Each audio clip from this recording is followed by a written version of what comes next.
말 많은 두 남자와 함께하는 즐거운 독서 시간 문학 정독입니다. 안녕하세요. 저는 레노입니다. 네, 안녕하세요. 무스비입니다.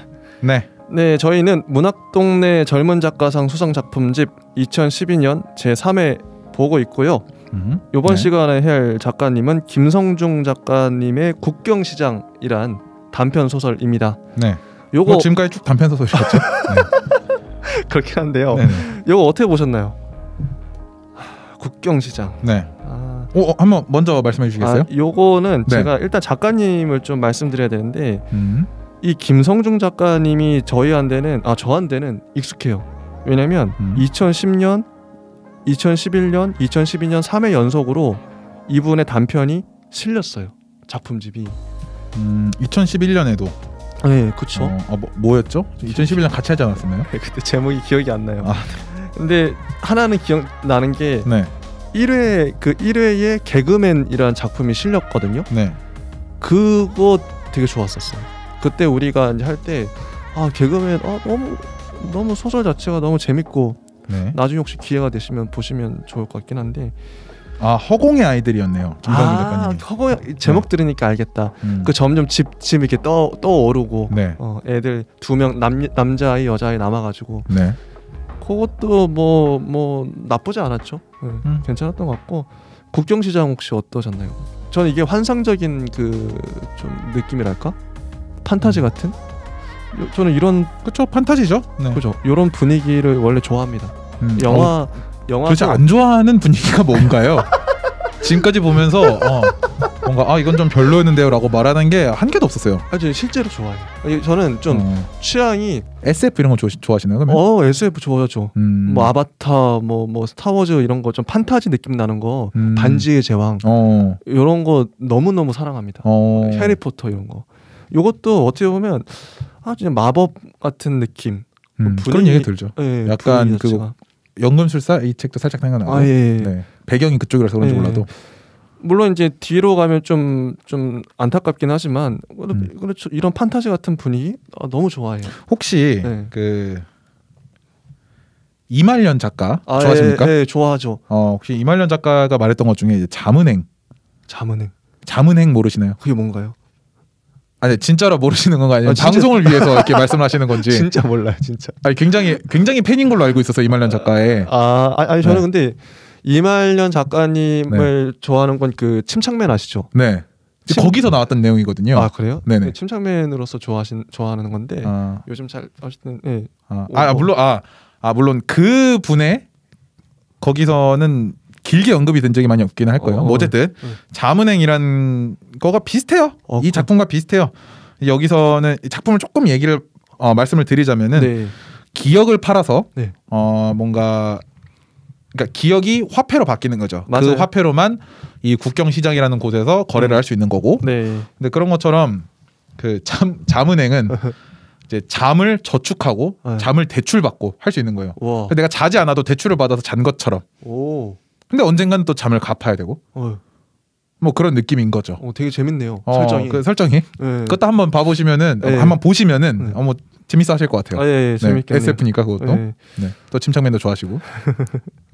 그게 아마 그 주말의 명화라고 MBC에서 그 이말년과 주호민 작가 둘이 해서 뭔가 영화 시나리오를 써본다 이런 느낌으로 하면서 본인이 예전에 했던 그 만화 아니면 본인이 썼던 그런 시나리오 중에 하나인 자문행을 가져와서 영화로 만들어 보는 것이 어떤가 뭐 이렇게 됐던 걸로 기억을 해요. 정확하진 않지만. 재밌는 설정입니다. 네. 이거 뭐 재밌게 봤어요. 국경시장. 처음에 뭐 이름만 보고서는 그냥 스쳐 지나 봤을 때는 뭔가 국제시장 느낌인가 뭐 이런 느낌도 살짝 들었는데 영화 있죠. 국제시장. 영화 국제시장 그 느낌인가 살짝 했는데 또 다르죠. 아니면 처음에 나올 때부터 영사관 이러니까 국제시장 약간 파병 같나 뭐 이런 느낌도 살짝 들고 했는데 아니면 또 최근에 모가디슈라는 영화도 있었잖아요. 봤죠.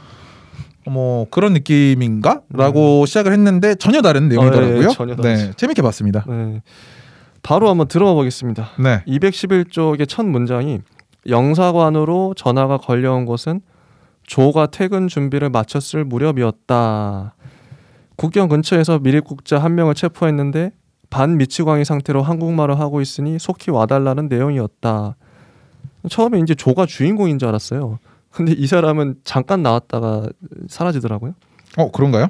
예, 조는 그죠. 영사관 직원인 거죠. 그리고, 그쵸. 네네. 그리고 문제의 남자 이 사람이 네. 주인공입니다. 흙과 피로 더럽혀진 상의는 군데군데 찢어졌고 드러난 살마다 푸른 멍이 보였으며 끊임없이 혼잣말을 짓거리는 입술에는 거품이 방울져 있었다. 여기서 또 서스펜스가 발생하죠. 이 남자는 도대체 무슨 일을 당한 건가. 네.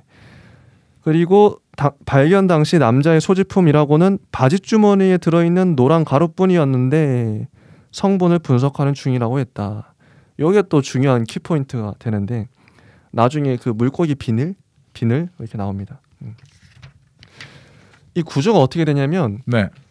이런 걸 뭐라 그러지? 그 맨 앞과 맨 뒤가 좀 동일해요. 조가 있는 영사관에 요게 이제 한 현실이 둘러싸고 있고 그리고 액자식 구성? 네, 그렇죠. 액자식 구성이라고도 할 수 있죠.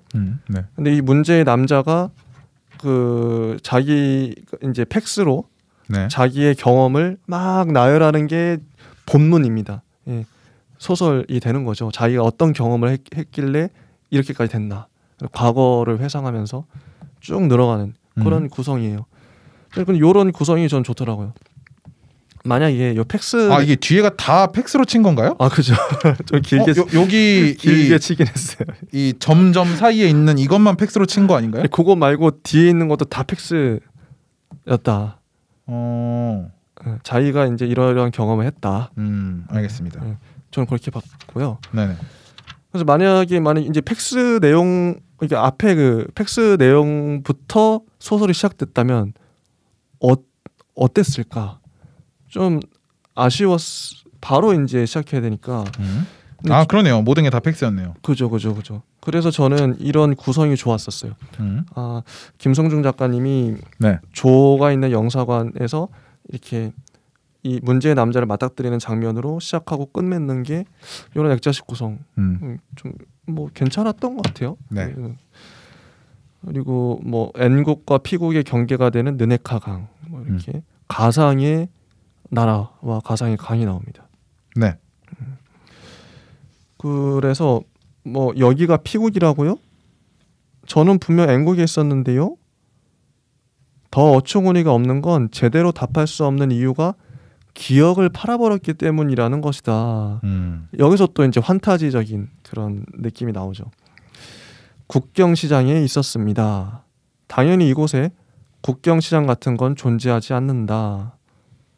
하면서 213쪽부터 이제 본격적으로 소설이 시작됩니다. 도대체 무슨 일이 있었을까? 네. 독자들은 궁금해하죠. 요거 보면은 마치 센과 치히로의 행방불명 보셨나요? 그거 비슷하지 않아요? 센인가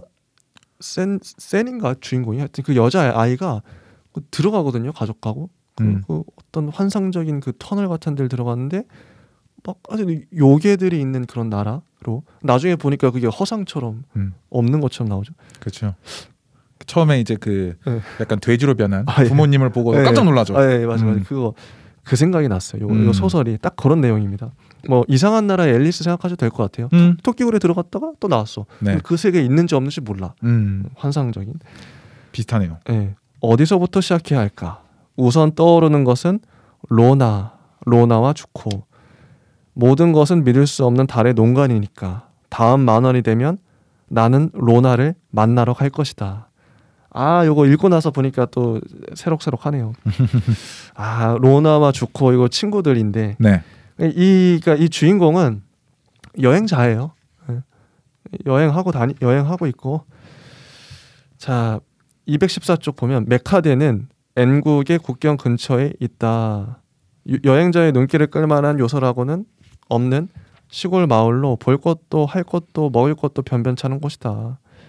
나는 보름 전에 이곳에 도착했다. 권태에 찌들어 내 여행은 8개월째 접어들고 있었다. 아무렇게나 숙소를 정하고 빈둥거리다 보니 시간이 꽤 많이 흘렀다. 이곳에 온 것은 비자를 연장하기 위해서. 이렇게 나오죠. 그냥 이렇게 여행도 이제 좀 지루한가 봐요. 권태에 찌들어서 이제 이런 상황. 그 주코라는 사람을 중간에 만납니다. 네. 예, 그 숙소에서 묘하게 아시아인 같은 분위기를 풍기는 장발의 백인으로 언제 봐도 손에 책이 들려 있었다. 사교의 무신경한 점 때문에 나는 그가 마음에 들었고 그도 마찬가지일 거라고 생각했다. 주코와 말을 길게 섞은 건 로나가 도착하면서부터였다. 그녀와는 다합에서 스쿠버 다이빙을 함께 배운 사이였고 한동안 연인으로 지내기도 했다. 그런데 사소한 말실수 실수로 헤어졌다가 다시 만난 거죠. 나보다 10살이 많은 로나. 장기 여행자답게 무엇에나 능숙한 로나. 이런 식으로 나옵니다. 혹시 말씀하세요. 이 다합이 굉장히 좋다고 하더라고요. 다합이 실제 있는 네, 이집트 다합이고 이쪽으로 이제 스쿠버 다이빙 하러 굉장히 많이 갑니다. 네, 바다구나. 네, 약간 그쵸, 인천 부산 같은 그런 약간 바다와 인접해 있는 도시. 좋습니다. 네, 되게 좋다고 하더라고요. 아니 혹시 여행 국내 여행 말고 세계 여행 혹시 경험 있으신가요? 세계 여행까지는 아니고요. 그냥 어디 해외 여행. 해외 여행 갔다 왔죠. 전 유럽 쪽으로 많이 가가지고. 기억나는 곳 혹시 있으세요? 기억나는 거 많죠. 많죠. 바르셀로나에서 봤던 축구 경기도 굉장히 극적인 경기였어가지고 그것도 굉장히 기억에 남고 그리고 독일에서도 독일 아니고 그건 파리에서 한 번은 이제 약간 뭐라 해야 되지? 인종차별 같은 거 당한 경험? 진짜요? 근데 인종차별인지 아닌지는 모르겠는데. 그래요? 그러니까 술주정뱅이한테 살짝 당한. 왜냐면 프랑스 말을 모르니까 이게 인종차별인지 그냥 술주정을 하는 건 잘 몰라요. 잘 몰라. 그런 것도 생각이 나고. 네, 또 일본은 친구랑 같이 갔던 곳이어가지고 그쪽에서 먹었던 되게 맛있는 도쿄에 되게 맛있는 푸딩집이 있었습니다. 푸딩. 제가 상호명은 기억이 안 나는데 도쿄에 블루버틀에서 그리 멀지 않는 곳에 있는 베이커리였는데 베이커리가 아니죠. 파티셰리라고 해야 되나? 그건데 거기에 푸딩이 되게 맛있었습니다. 그것도 맛있구나. 기억에 남고 아이슬란드 갔을 때도 굉장히 그때 거의 운전을 많이 해보지 않은 상태로 렌트를 했거든요. 그때 거기서. 그래서 그때 운전했을 때 눈이 엄청 많이 왔었어요. 그래서 그것도 좀 기억에 남고 이것저것 말하자면 긴데 더 말해드릴까요? 포르투갈에서 했던 서핑도 기억이 나고. 진짜 많이 가셨네. 모로코도 사막도 좋았죠. 재밌더라고요. 사막도. 사막을 횡단한 거예요? 횡단은 아니었고 그냥 체험. 하룻밤 정도 가서 체험. 재밌더라고요. 그 장소도 있지만 여기처럼 이 주인공처럼 주코와 로나 만난 것처럼 그 현지에서 어떤 누군가를 만났던 그런 경험도 혹시 있으실까요? 근데 유럽 여행을 계획하시는 분들이나 갔다 오신 분들이나 그런 분들은 조금은 알겠지만 그렇게 동행을 많이 구하기도 해요. 동행을 이제 인터넷 카페나 아니면 밑에 사이트를 통해서. 재밌겠다. 그런 데서 저 며칠부터 며칠까지 여기를 여행을 하려고 하는데 혹시 같이 동행하실 분이 있을까요? 이렇게 해서 같이 가기도 하고 아니면은 저 오늘 런던에 있는데 혹시 같이 맥주 한잔 하실 분 있나요? 라고 그게 구해서 같이 놀기도 하고 그런 경우들이 있죠. 그렇게 실제 해 보셨어요? 동행? 많이 합니다. 많이들 해요. 네네. 저도 했고 되게 많이들 하죠. 그리고 거기서 이제 여행 가서 만났으니까 되게 친해지고. 그쵸. 네. 일단 기분 좋게 온 사람들이잖아요. 다들. 그렇죠. 다 기분 좋죠. 다들 기분 좋게 온 거니까. 다들 호의적이고 다들 맞아요. 행복한 상태고. 그러니까 더 쉽게 빠르게 친해질 수 있죠. 그리고 약간 장소만 바뀐 거긴 한데 눈치 볼 것도 좀 적은 느낌? 맞아요. 뭔가 부담감이 적은 느낌? 내가 여기서 말하는 건 왠지 다 말해도 될 것 같은 느낌? 이런 게 좀 있죠. 혹시 해외 여행 좀 다녀오셨나요? 저는 기억이 나는 게 백두산 올라간 적 있어요. 중국 쪽을 통해서? 네, 천지. 북한으로 말고. 왜 북한? 백두산 천지 갔었고. 네네. 또 어디 갔더라? 좀 기억나는 데가 아프리카 탄자니아. 탄자니아. 거기 망고 진짜 맛있습니다. 망고가 아프리카 가시면 무조건 과일 드세요. 진짜 맛있어요. 최고예요. 가격도 저렴하고. 그렇죠. 일단 여기까지 하고 한번. 그런가요? 너무 저만 말한 것 같아서 좀 듣고 싶어가지고. 아니요. 전 다음에 또 얘기해드릴게요. 네네. 알겠습니다. 이게 말하면 안 되는 것들이 뭐 숨겨져 있나요? 아니 그런 건 아니고요. 네. 그게 다예요, 솔직히. 별로 없어요. 뭐 거기서는 어땠나? 뭐 천지를 봤을 때 뭐 기분이 어땠나? 천지 좀 얘기하면 네네. 진짜 좋아요. 우리 그 민족의 기상 뭐 이런 얘기 하잖아요. 그런 얘기 하죠. 근데 그게 뭐 백두전기 막 이런 거 백두혈통 말하면 안 되는데. 민족의 기상 이런 얘기 하는데. 네, 하죠. 저는 그게 백두부터 한라까지 뭐 이런 얘기 하죠. 그냥 어떤 수식 어인 줄 알았어요. 만들어낸. 네. 그게 아니라 백두산에 딱 올라가서 천지에서 그 진짜 광활한 들판 벌판이 이렇게 구름 위에 떠 있고 확 보면 진짜 이게 요즘 이런 유행어 있잖아요. 가슴이 웅장해진다.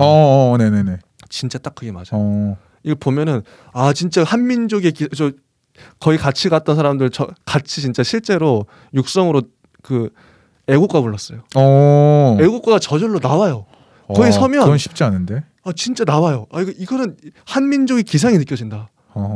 그런 멘트가 자연스럽게 나와요. 꼭 가보셔야 됩니다. 혹시 약간 그 천재 물도 살짝 떠오고. 아니 천재는 내려가진 못하고 위 이거 꼭대기만 좀. 살짝 돌이라도 하나 주워오고. 그런 거 하잖아요. 약간 그런데 가면은 돌 하나 주우고 이런 거 하잖아요. 네, 돌은 그 생각 못했네. 근데 이게 진짜 중요한 게요. 거기 올라가면은 날씨가 하루에도 수시로 바뀐대요. 너무 높으니까. 네. 운이 좋아야 이 모든 경치를 다 볼 수 있는데 저희는 운이 좋았다. 그쵸. 그거 맞아. 되게 중요하다고 했어요. 거의 천지까지 거의 천지 바로 밑에까지 자동차가 가요. 네. 편하게 가서 그냥 한 10분, 20분만 걸으면 천지 딱 올라가시고 딱 그런. 아예 등산을 하는 느낌은 아니군요. 아니에요. 약간 성산일출봉 오르는 느낌이군요. 네. 딱 바로 아래 내려서 딱 올라갔다 사진 찍고 내려오는. 네네네. 좋았어요. 그 백두산 가는 건 많이 비싼가요? 혹시 그 코스가? 약간 중국이니까 뭔가 그런 가이드 통해서 해야 될 것 같은 느낌? 가이드가 있어요. 그냥 내가 자율적으로 갈 수는 없는 느낌? 전 단체로 이렇게 간 거라서. 네네. 글쎄 얼마 안 하겠죠 뭐. 그렇게 뭐. 아무튼 그렇습니다. 네, 그래서 궁금한 게 많네요. 네. 그래서 주코와 로나를 만났어요. 여행하다가. 네.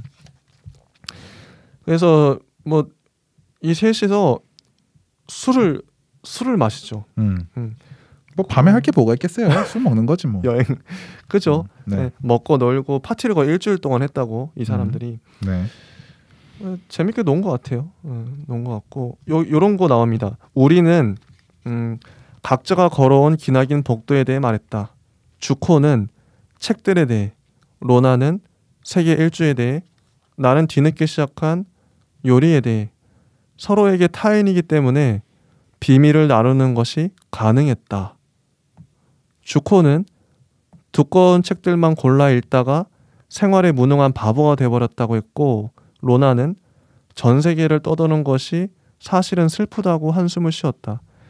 나는 다른 일을 찾지 못해 요리사가 됐으며 트라조돈 항우울제를 2년째 복용 중이라고 털어놓았다.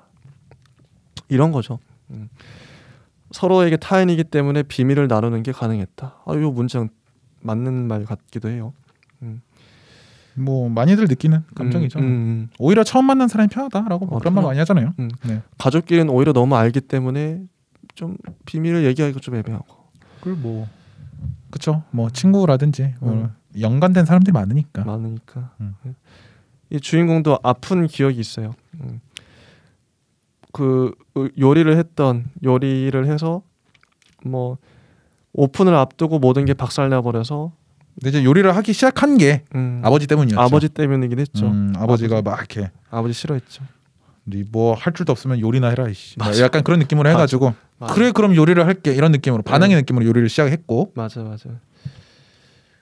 그래서 우리는 꼬박 일주일을 요리를 시작을 했고 이제 그랬는데 거기서 이제 사기꾼을 만나죠. 맞아 그런 얘기 나오죠. 그걸 말씀하려고 하시길래 앞에 내용을 살짝 붙였는데 뒤를 말씀을 안 하셔가지고 네. 예, 좀 생략을 했습니다. 자, 우리는 꼬박 일주일을 파티라는 괴물에 붙들려 있었다. 로나가 도착한 날 시작된 술자리는 그녀가 떠날 의사를 밝히고서야 막을 내렸다. 뭐 로나가 나 떠날래 그러니까 야 그럼 같이 가자 이렇게 된 거죠. 네. 셋이 같이 떠납니다. 이런 경우 많죠. 여행지에서. 네. 뭐 약간 나 내일은 뭐 하세요? 이랬을 때 내일 저 여기 가보려고요. 그래서 거기 뭐 좋대요. 저도 같이 가면 안 돼요? 이런 경우 되게 많죠. 네. 하긴 뭐 다 정해진 대로만 가면 재미없으니까 여행이라는 게. 근데 이제 이 사람들이 가다가 길을 잃었어요.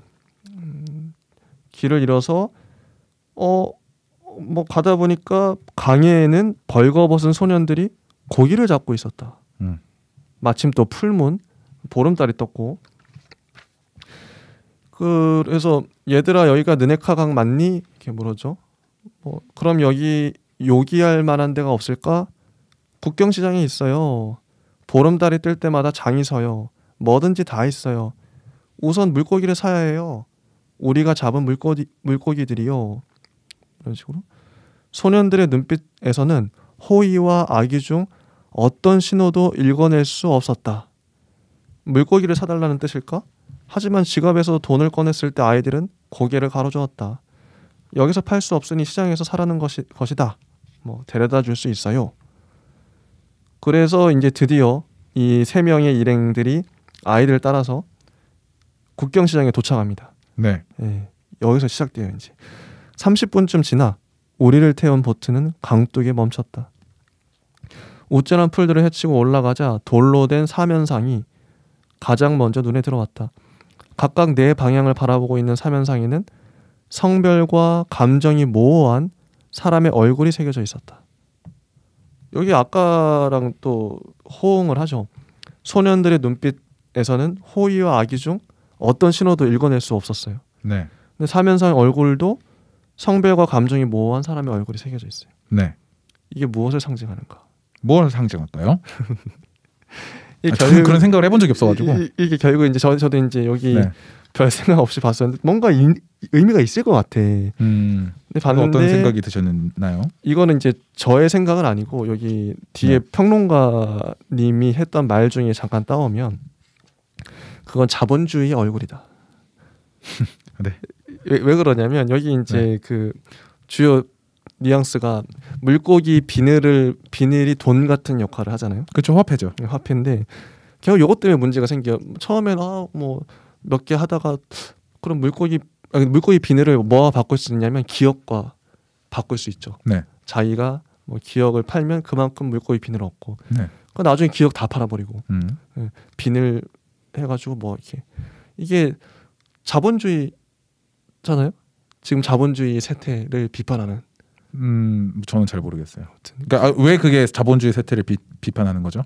이게 결국 이제 이 허영, 탐욕, 이제 이 비닐을 더 얻기 위해서 더 많은 그 기억을 다 팔아버려야 되는. 이게 지금의 이제 뭐 비늘은 어떻게 보면 돈이죠. 다 자본주의 사회인 건데 더 많은 상품과 뭐 내가 갖고 싶은 것들 물질적인 욕망을 채우기 위해서 결국 이제 나의 소중한 기억들 다 팔아버리는. 그게 자본주의에서는 기억이 어떤 걸로 되는 걸까요? 여기 이제 평론가님은 그렇게 얘기하시더라고요. 재밌는 게요. 그 로나의 기억과 그 이름이 뭐였더라? 제 이름을 잘 못해요. 로나와 주코. 주코와 나아가 있는데 로나의 기억과 주코의 기억은 달라요. 다르죠. 다른 기억이죠. 절대 1대1 대응이 될 수 없어요. 그럼요. 근데 로나의 기억을 요만큼 팔고 주코의 기억을 요만큼 팔면 물고기 비늘은 다 똑같이 생겼거든요. 로나의 기억에 1대1 대응되는 만약에 로나의 기억 요만큼을 팔면 비늘 5개를 얻어. 주코의 기억 요만큼을 팔면 비늘 5개를 얻어. 이게 교환이 원래 안 되거든요. 기억이란 것은 1대1 대응이 될 수가 없어요. 기억이란 것은 고유하기 때문에 이 평론가님의 주장은 각각의 기억들은 다 고유하기 때문에 근데 자본주의가 문제가 뭐냐면 그것들을 모두 화폐로 환원해 버린다는 거죠. 천편일률적으로 다 다른데 상품은 원래 다 다른 거야. 여기 이제 어떤 식으로 설명이 되냐면 자 이것을 물고기 비늘과 교환하는 순간 이 아까 가까이 기억들 기억의 고유성을 물고기 비늘과 교환하는 순간 그들의 기억은 고유성을 잃고 화폐라는 동일한 추상적 속성으로 전환되고 만다. 추상적 속성인가요, 화폐가? 근데 화폐는 굉장히 물질적인 건데 어떻게 추상적이 되는 건지. 한번 끝까지 읽어볼게요. 그런데 이것은 자본주의 시장의 원리가 아닌가 일찍이 마르크스가 성찰했듯 상품은 각 물건의 질적인 차이를 통해 구별되는 사용 가치를 기반으로 형성된다. 그러나 이 사용 가치가 다른 물건들과의 관계를 통해 형성되는 교환 가치로 전환되면 그 질적 차이는 삭제되고 양적인 차이로만 인지되고 만다. 이러한 고유성의 박탈이야말로 상품이 형성되는 데 있어서 가장 결정적이다. 그거를 읽고 어떤 생각이 드셨나요? 저는 그래서 이거는 네. 한마디로 국경시장이라는 이 소설은 네. 자본주의를 비판하는 소설이다. 아니 그러니까 그러면은 이 자본주의에서의 화폐가 네. 지금 여기서의 기억으로 이제 되는 거잖아요. 자본주의에서의 화폐는 비늘. 그러니까 자본주의에서의 화폐가 비늘. 그러니까 화폐를 상품으로 교환을 하는 거잖아요. 예, 상품이죠. 네. 자본주의에서는. 그죠. 근데 여기서는 이제 비늘. 기억을 비늘과 교환하는 거잖아요. 맞아요. 그렇기 때문에 기억이 자본주의에서의 화폐가 되는 거고 자본주의의 상품이 이 국경시장에서의 비늘이 되는 거잖아요. 그런가? 아닌가요? 잠깐 갑자기 헷갈리네요. 네. 아무튼 전 뭐 이 평론을 보고 맞는 말이네. 그러면 이 책에서 나오는 자본주의를 비판한다고 치면 비판한다고 치고 여기서의 기억은 자본주의에서의 뭘까요? 개인의 고유성.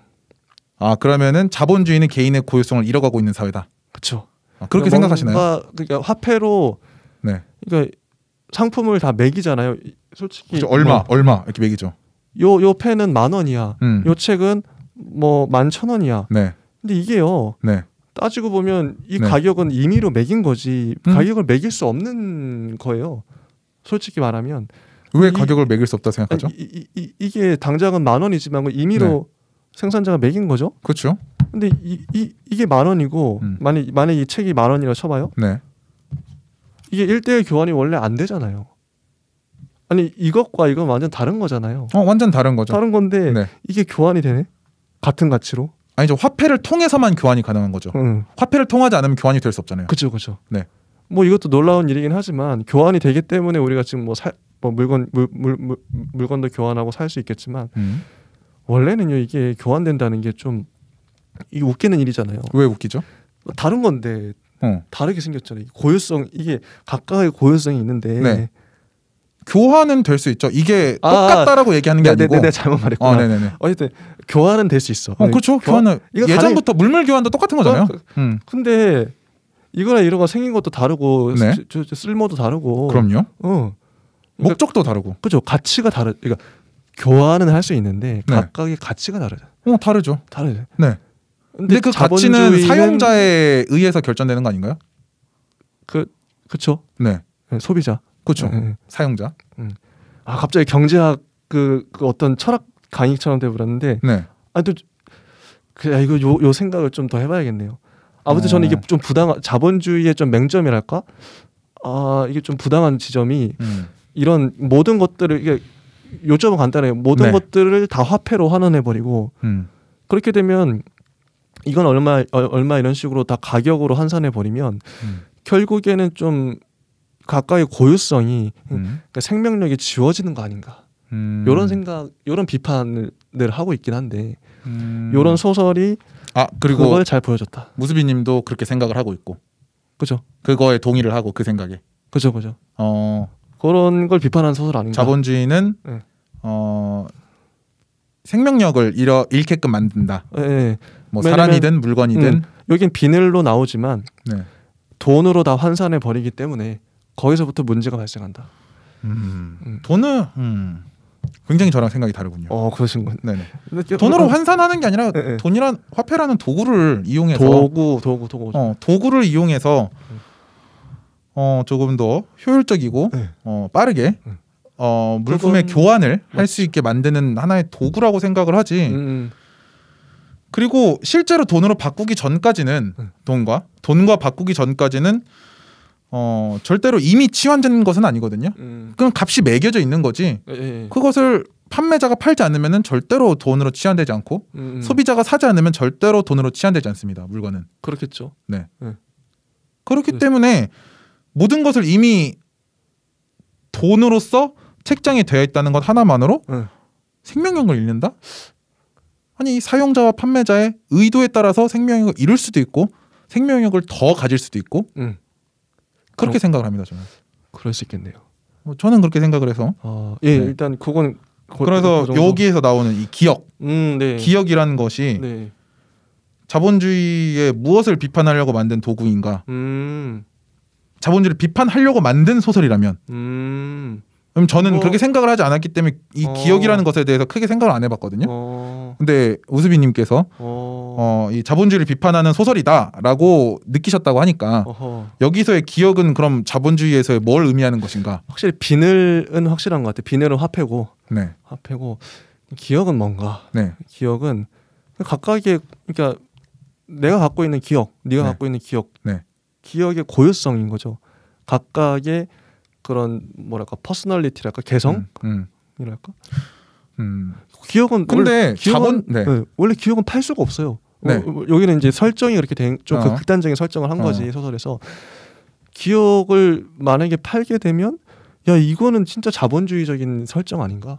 기억까지도 팔게 되는. 기억마저도 팔아서 그걸 갖고 뭐 상품 여기도 묘사되지만 뭐 사 먹고 막 하잖아요. 근데 이것도 되게 만약에 진짜 기억을 팔아서 실제 뭐 여기 물고기 비늘이지만 돈을 치환할 수 있어, 받을 수 있어. 네. 그럼 파실 것 같으세요 기억을? 뭐 어느 정도는? 이게 안 좋은 기억들. 꼭 안 좋은 기억이 아니라 좋은 기억이어도 팔고 싶다고 생각이 들 수도 있고. 이게 왜냐면 팔면은 완전히 내 머릿속에서 없어지는 거예요. 그래도 판다. 뭐 전체를 다 팔지는 않겠지만. 근데 그러면 말씀하시는 게 이 소설에서 나오는 기억은 개인의 고유성, 개인의 뭐 개성, 특성 이런 게 지금의 현실에서의 좀 대응이 되는 것이라고 말씀을 해주셨는데 그러면은 자본주의에서 이 고유성과 개성을 팔아서 돈을 번다는 느낌으로 가는 거잖아요. 기억을 팔아서 화폐를 얻는 거니까 소설에서. 맞아요. 그러면 자본주의가 아닌 것은 공산주의, 사회주의, 전체주의잖아요. 전체주의는 아니고 자본주의의 반대가 뭘까요? 공산주의. 이거는 정치 개념인데 민주주의겠죠. 뭐 민주주의와 공산주의가 대립하고 자본주의 경제, 사회주의 경제. 사회주의인가? 사회주의 경제죠. 네, 자본주의 경제와 사회주의 경제인데 보급을 해주고 돈으로서 노동을 가치를 인정을 안 해주고 보급을 하는 거잖아요. 각자의 정해진 일을 하고. 근데 저는요, 뭐 꼭 자본주의에 대한 그래가지고 사회주의만 있는 게 아니라 제3의 체제 또 가능하지 않을까? 가능하죠. 그래서 제가 말씀드리고 싶은 거는 자본주의이기 때문에 돈을 벌기 위해서 더 내 개성을 살려야 되는 시대가 지금은 왔잖아요. 그렇죠. 그래서 오히려 자본주의 때문에 지금 개성이 더 살아나고 있다라고 저는 생각을 하거든요. 지금 현실에서. 그러네. 개성이 죽는 게 아니라 개성이 오히려 살아나고 있다. 네. 뭔가 특수한 능력을 가져야 되고. 맞아요. 지금은 남들과 같은 능력을 가져서는 그러면 안 되죠. 엄청난 그런 자본주의적 금전적인 성공을 거두기가 힘들잖아요. 물론 할 수도 있지만 분야마다 또 다르겠지만 뭔가 새로운 것, 특별한 것, 나만의 것 이런 것들을 개발해야 큰 성공을 거둘 수 있는 시대가 됐잖아요.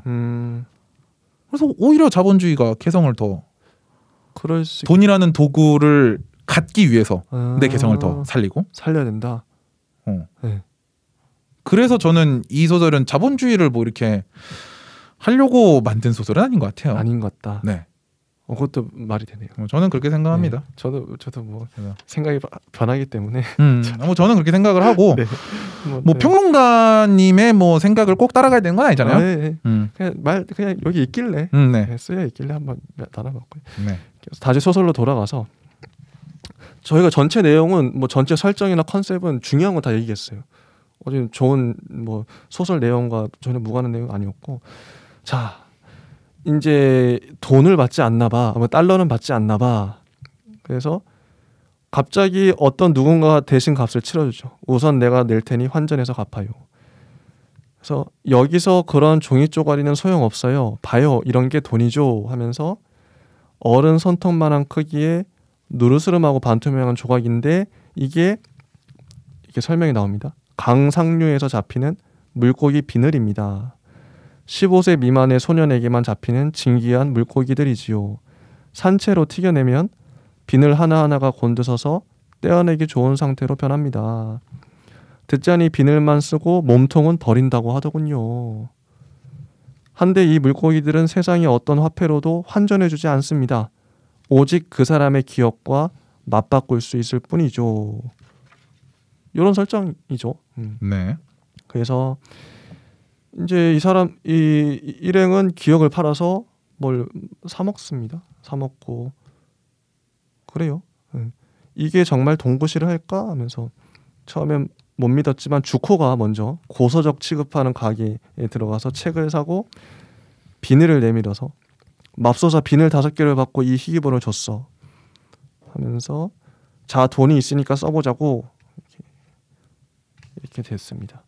그래서 뭐 계속 돈을 쓰고 다니죠. 맞아요. 그런 내용이에요. 네, 쭉쭉 돈을 씁니다. 계속. 네, 계속 기억과 비늘을 바꿔서 돈을 쓰고 맞아. 모자라면 비늘을 쓰고 비늘이 모자라면 또 기억을 바꾸러 가고 뭐 계속 그렇습니다. 끝까지. 요런 스토리 좀 어디서 많이 보던 많이 좀 요런 게 있으면 항상 이제 이렇게 탐욕을 부리다가 망하는 그런 스토리. 근데 아까 제가 못 여쭤봤는데 예, 좋습니다. 오수미님은 그러면은 이런 상황이 오면은 기억을 파실 건가요? 뭐 저만 대답한 것 같아서. 좋습니다. 이게 네. 저는 일단은 안 팔 것 같은데 나쁜 기억도 나름 이제 나를 구성하는 요소니까 지금의 내가 있게 된 거는 좋은 기억뿐 때문만은 아니고 나쁜 기억도 나를 형성하는 중요한 그게 이제 나쁜 기억도 내가 그걸 이겨냈을 때 극복했을 때 좋은 거죠. 그럼에도 뭐 그래도 뭐 진짜 잊고 싶은 기억이 있으면 팔 수도 있을까? 그래도 안 팔 것 같은데요. 안 팔 것 같다. 난 팔기 싫다. 기억은 다 내 거야. 난 내 거 남에게 주기 싫어. 이런 거죠. 네, 알겠습니다.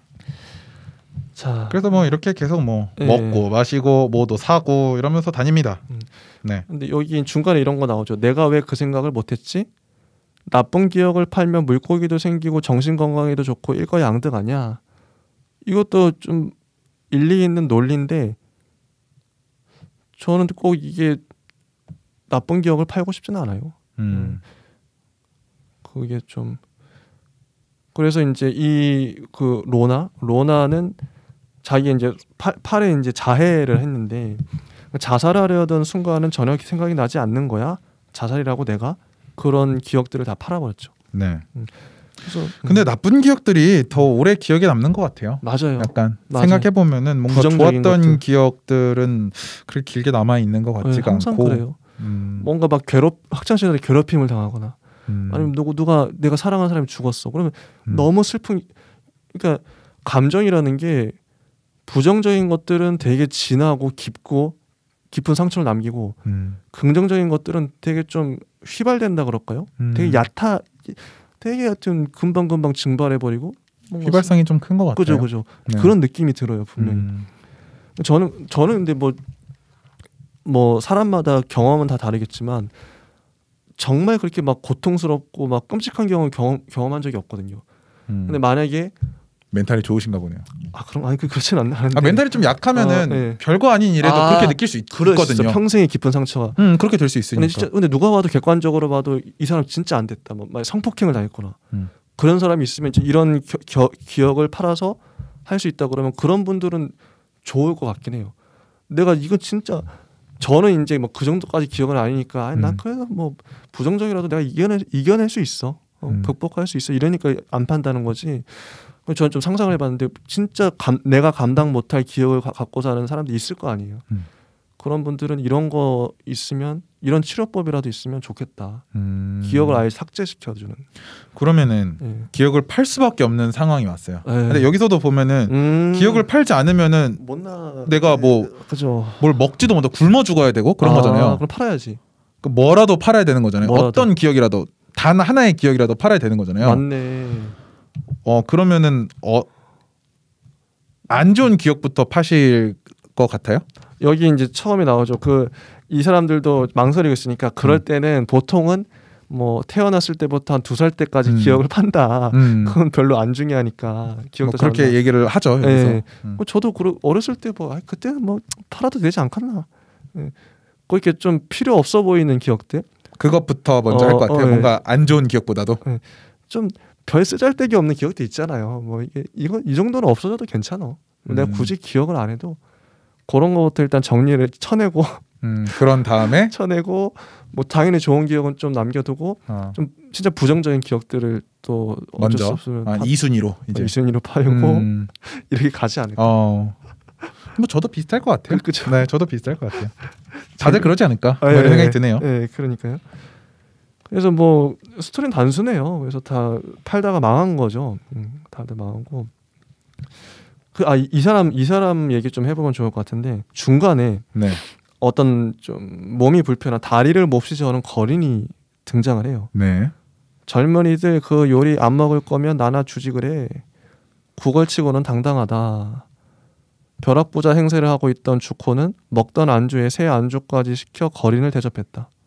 로나는 한술 더 떠서 육즙을 빵에 적셔 먹던 남자에게 진지하게 물었다. 다리를 고치는데 얼마나 들까요? 저한테는 비늘이 아주 많은데 나는 이대로가 좋아. 이 거린의 논리가 이런 거죠. 결함은 대단한 자산이야. 시장 상인들이 번갈아가며 잘 돌봐주거든. 침구도 바꿔주고 먹을 것도 쟁반 가득 날라준다네. 보름에 한 번 시장으로 나오면 이렇게 고급 요리도 맛보고 말이야. 그런데 걸을 수 있게 되면 끔찍해. 안락한 습관에서 쫓겨나 갑자기 생활인이 되어야 한다 하다니. 그건 기적이 아니라 재앙이야. 이거 되게 재밌죠? 그럴 수도 있겠다. 일부러 장애를 갖고 있는 걸 즐긴다. 하여튼 그 이용해서 이렇게 뭐 복지를 받는 거죠. 복지 혜택을. 남에게 남들의 도움을 받는 도움을 거죠. 받고 네. 이 기묘한 논리에 나는 역겨움과 찬탄을 동시에 느꼈다. 이런 거 어떻게 생각하세요? 이런 거린의 논리. 뭐 본인이 삶을 살아가는 방식이라고 생각이 들어요. 이렇게 삶을 살아가는 방법을 하나 터득을 한 거죠. 다리를 안 고치고 이렇게 살면 편하다.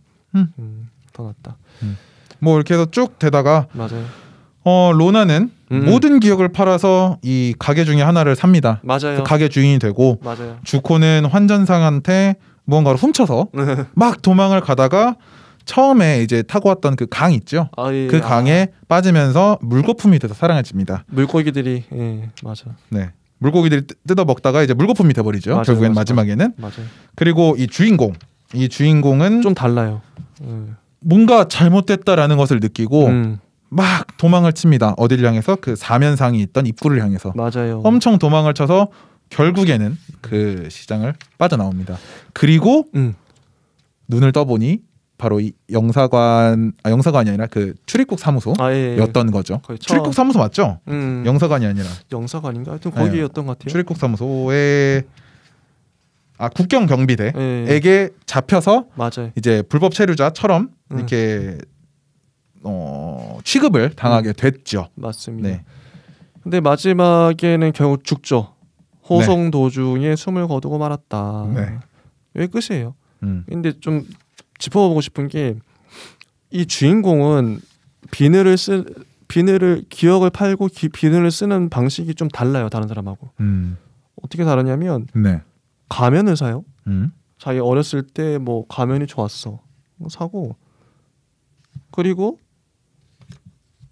이제 어떤 활락가 같은 데 들어가서 여자들의 이름을 알기 위해서 기억을 또 팔아요. 그렇죠. 성매매를 한 거죠. 성매매를 하는데 기억을 팔아요. 근데 이런 것들이 좀 이런 차별화가 있기 때문에 주인공은 그 현실을 깨뚫어 보지 않았나.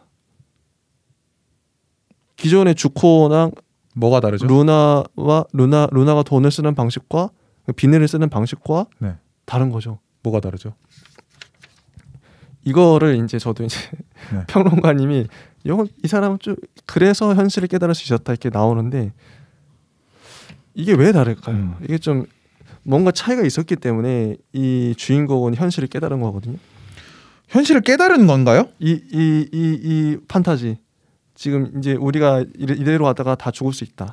저는 약간 다르게 생각하는 게 현실을 깨달았다기보다는 현실을 놓지 않았다라고 생각해요. 놓지 않았다. 다른 로나 주코는 현실을 놔버렸고 이성을 놔버린 거예요. 근데 이 주인공은 그렇죠. 현실에 있다가 판타지로 들어갔잖아요. 네. 이때 이 현실을 잡고 있었다. 아직 놓지 않았다라고 봐요. 그래서 그냥 계속 가지고 있던 거고 이 놓치려고 했던 끈을 놓치지 않고 가져온 거고 돌아온 거고. 왜? 조금은 느렸기 때문에. 소비의 속도가 느렸기 때문에. 소비의 속도가 느렸다. 뭐 저는 그래서 현실을 망각하고 있다 깨달았다기보다는 주코와 로나가 이 현실을 놔버린 거고 네. 이 주인공은 그 현실에 대한 이 연결점을 신라 같은 연결점이라도 아직 연결되어 있었다, 가지고 있었다라고 저는 생각을 해요. 맞네요. 뭐 저는 그렇게 생각해요. 평론가님 어떻게 또 생각하실지 모르겠지만, 네, 맞는 것 같습니다. 좋습니다. 근데 결국에는 놔버렸기 때문에 죽은 거겠죠. 그 노란 가루. 이제 마지막에 결국은 죽어버렸으니까. 그러니까 이게 노란 가루라는 게 그 진짜 현실에서는 필요가 없는 그걸 가지고 있었다는 거잖아요. 끝까지 붙들고 있었다는. 그 비늘이 가루가 된 거죠. 그죠. 네. 그런 얘기.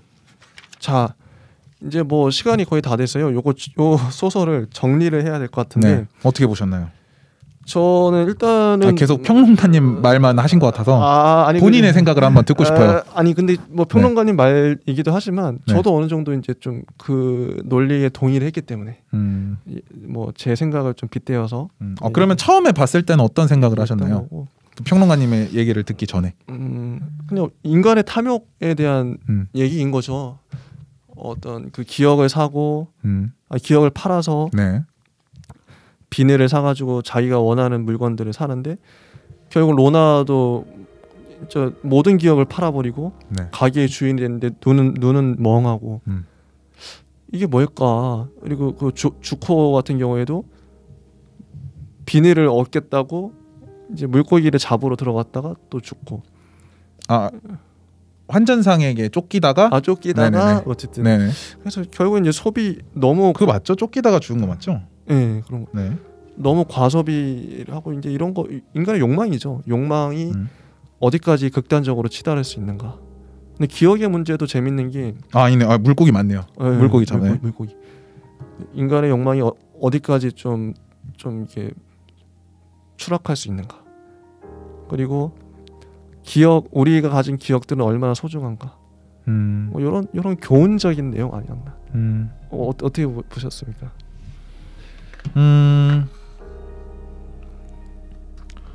뭐 재밌게 봤습니다. 네. 근데 뭐 길게 할 얘기가 앞에서 길게 해가지고 이미 좀 앞에서 너무 길게 얘기해가지고 핵심적인 내용은 다 했어요. 네. 그래도. 했던 얘기를 앞에서도 두세 번 계속 막 했기 때문에 맞아요. 그걸 지금 또 하는 것보다는 재밌게 봤다. 뭐 이 정도로 하는 게 나을 것 같습니다. 좋습니다. 여기까지 하고요. 네. 저희가 다음 주에는 이영훈 작가님의 모두가 소녀시대를 좋아해. 요것과 소녀시대 좋죠. 진짜 소녀시대 나올지 궁금해요. 그러게요. 나올 것 같은 느낌인데. 네, 좀 궁금합니다. 네. 그리고 이제 7편에 대한 저의 총정리편. 네. 아직 지금 고민 중이긴 한데 총정리편을 할까 아니면 사회의 첫 번째 작품을 가져와서 할까. 전 총정리를 하는 게 맞다고 봐요. 총정리를 일단 하고 짚고 넘어가자. 네.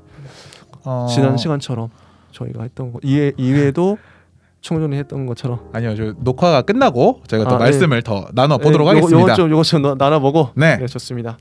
오늘 녹화는 여기까지 하겠습니다. 재밌게 보셨다면 댓글도 달아주시면 너무너무나 감사하겠습니다. 좋아요도 감사합니다.